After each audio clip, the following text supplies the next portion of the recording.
Hello everyone, welcome back to my YouTube channel. This is Kashish Mendrata. आज का हमारा question है वर्ड ब्रेक। ठीक है, वैसे तो ये क्वेश्चन मोस्टली डीपी में कराया जाता है। ठीक है, डायनेमिक प्रोग्रामिंग है, बट क्या है कि ये बैक ट्रैकिंग से भी हो जाता है। ठीक है, बैक ट्रैकिंग से हमारे पास ऑप्टिमाइज सोल्यूशन तो नहीं आता, बट बैक ट्रैकिंग की प्लेलिस्ट है, तो ये क्वेश्चन मैं बैक ट्रैकिंग से कराऊंगा। ठीक है, तो जो मैं सोल्यूशन बताऊंगा, ठीक है, वो जीएफजी पे सबमिट हो रहा है, बट लीड कोड पे टीएल ही देगा। क्यों? क्योंकि हम बैक ट्रैकिंग से कर रहे हैं। इसे ऑप्टिमाइज वे में मैं डीपी की प्लेलिस्ट में कराऊंगा। ठीक है, तो चलिए देखते हैं।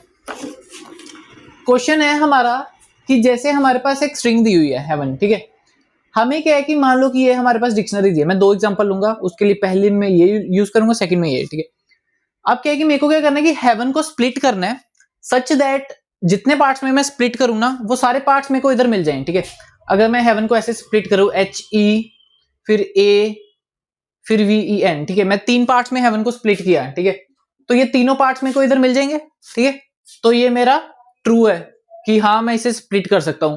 बट अगर मैं इसको ऐसे कुछ स्प्लिट करता है, H E A V E N, ठीक है, अब क्या है कि इसको मैंने दो पार्ट्स में स्प्लिट किया, बट क्या है कि दोनों पार्ट्स ही मेरे डिक्शनरी में नहीं है। ठीक है, तो क्या है कि इसका आंसर मेरा फॉल्स आएगा।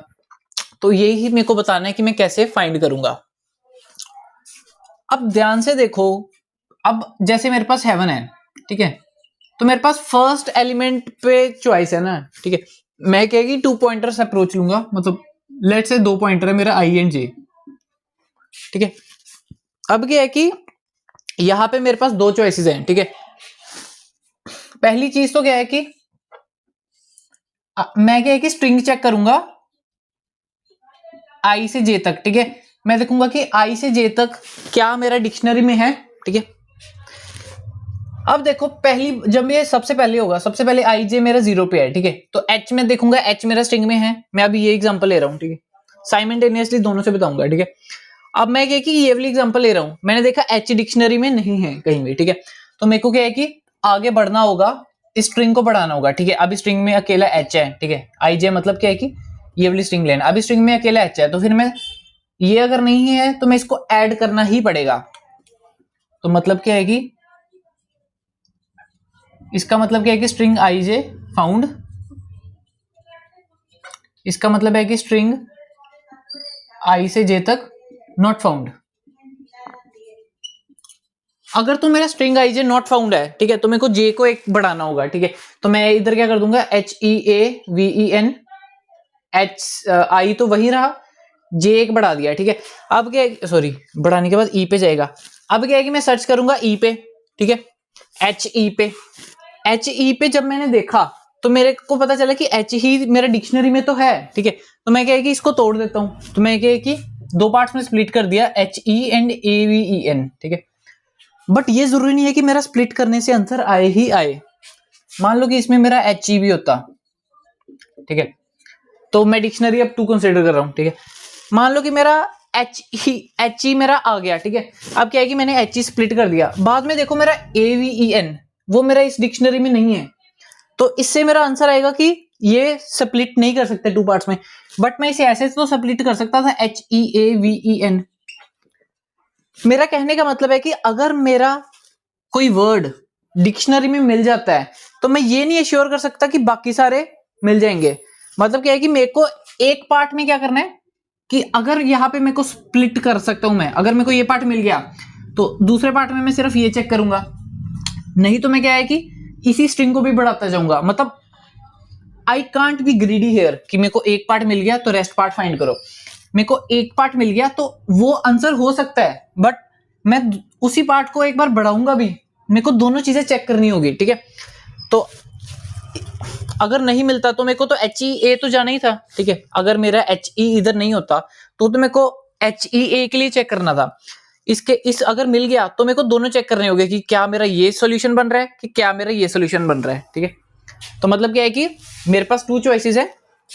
अगर मेरे पास एच ई मिल गया तो मेरे पास दो चॉइसेस है, आइदर यहां पे मैं स्पेस लगाऊं और नॉट। ठीक है, मतलब आइदर आई स्प्लिट और नॉट स्प्लिट।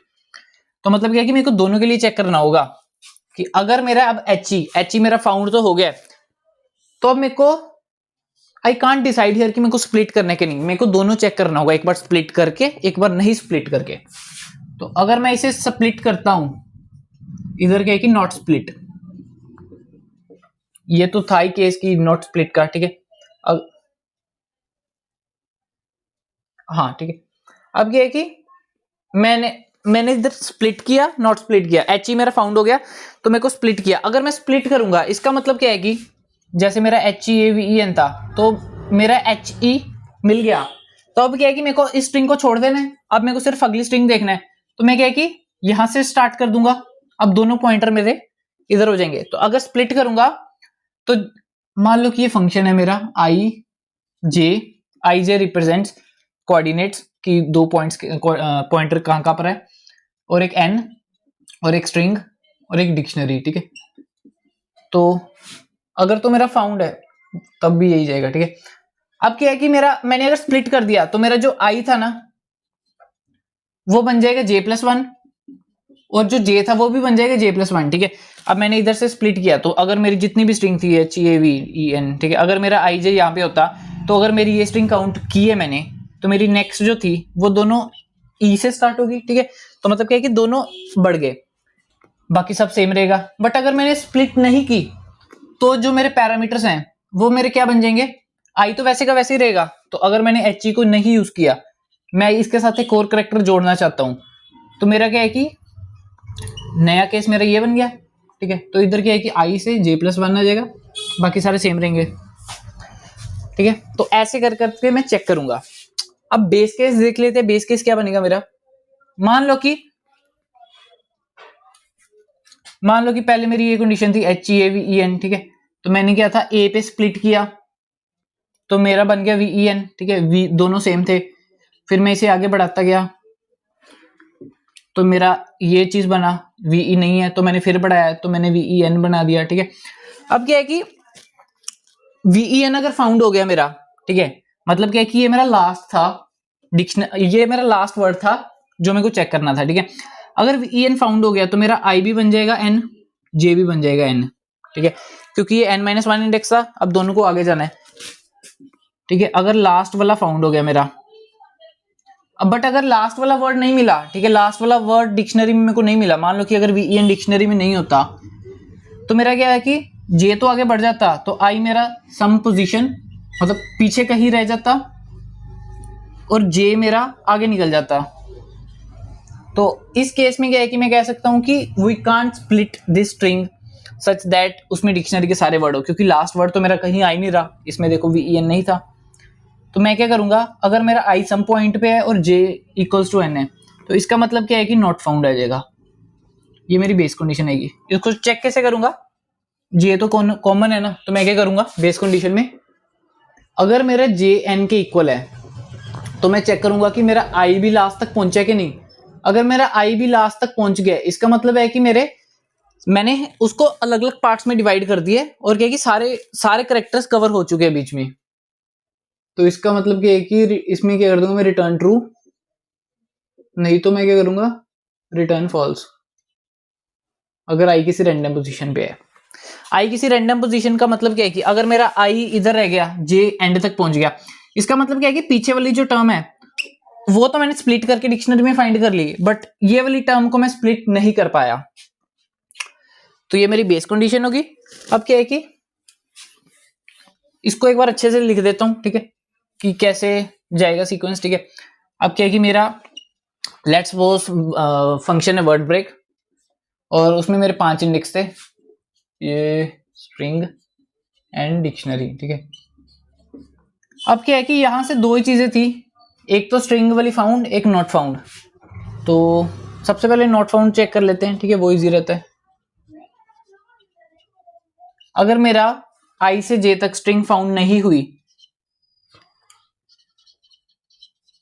ठीक है, जे इधर था, मान लो कि अब मेरा स्ट्रिंग फाउंड नहीं हुई, तो मैं जे को प्लस करता, ठीक है।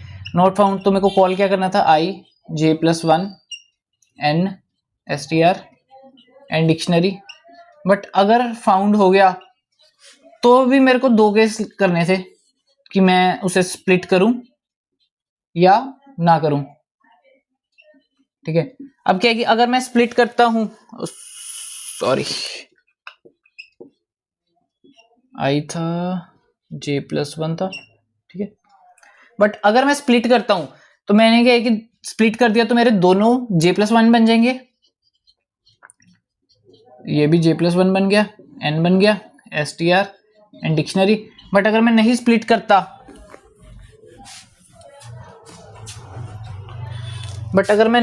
करता, तो मेरा यही बन जाता word break i n j+1 n str and dict. ठीक है, तो ये तो मेरे बन गया डिसीजन ट्री। ठीक है, कि मैंने फंक्शन डिफाइन किया और उसके अंदर रिकर्सिव कॉल्स किस किस कंडीशन में कौन कौन सी रिकर्सिव कॉल लगेगी। ठीक है, और क्या कि ये उसको कंबाइन कर लिया मैंने बेस कंडीशन के साथ। सॉरी।